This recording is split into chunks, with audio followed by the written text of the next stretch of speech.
Hi, my name is Jennifer Henson and I work for Grand Nation Nonprofit. You may have heard some of these rumors about a transitional house that we may or may not be starting, or maybe you've heard that it's a halfway house, but it's not really either one of those. And so today I'd like to talk to you about this project. We call it the Carpenters house, and I'd like to clear up some of these rumors.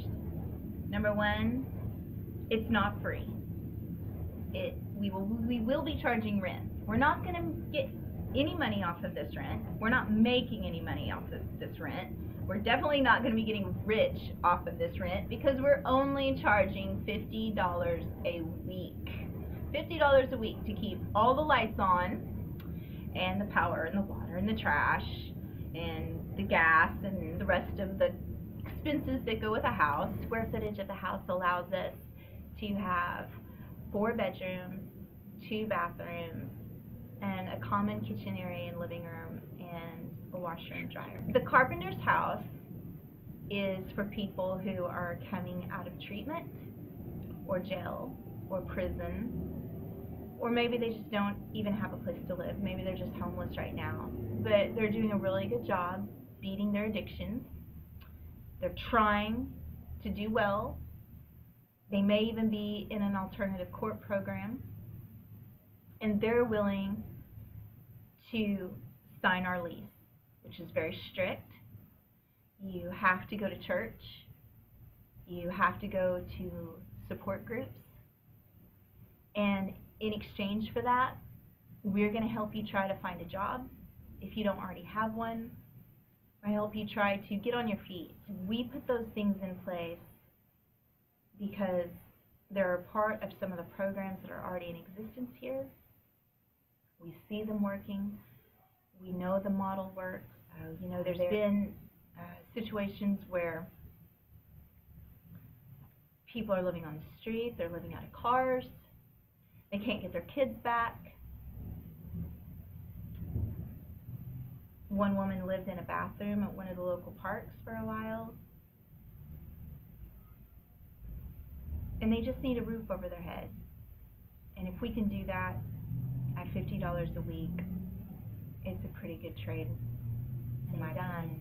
And in this past week, we have accomplished more than we have in the past year. And it's so good to see the light at the end of the tunnel and know that in just a few short months, we may have that house full of individuals who are using. I personally needed a place to go when I had gotten out of jail. I was incarcerated for a few months and had to find a place to live out in Craig County. And being in Craig County, I didn't have my family out here. I didn't have anybody, so I kind of started from the bottom.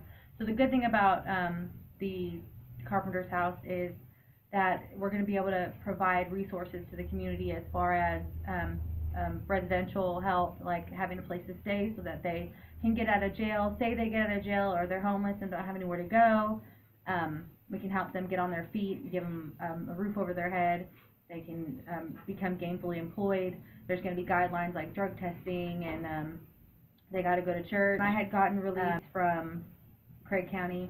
I didn't have anywhere to go, so there's nothing but roach motels and stuff out there that would take me as far as like for a place to stay, like ASAP. So I ended up getting a room at I'm not going to say where, but it was bed bug infested. I couldn't leave the house, or the room after 7 p.m. It was a curfew violation if I did.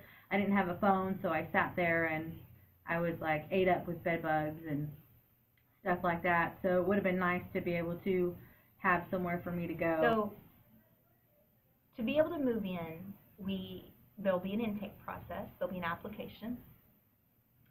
There's 3 people that go through the application, and there'll be a counseling session where that individual truly understands the agreement, the rental agreement.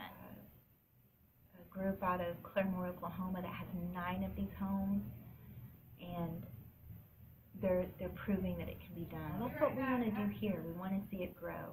We want to see that people think it's a good thing. We've all been touched by addiction. all of us.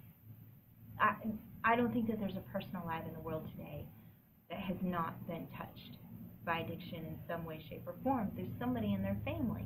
And so I think that this is a good way that we can connect to each other, and I think through those connections, we can beat some of these addictions.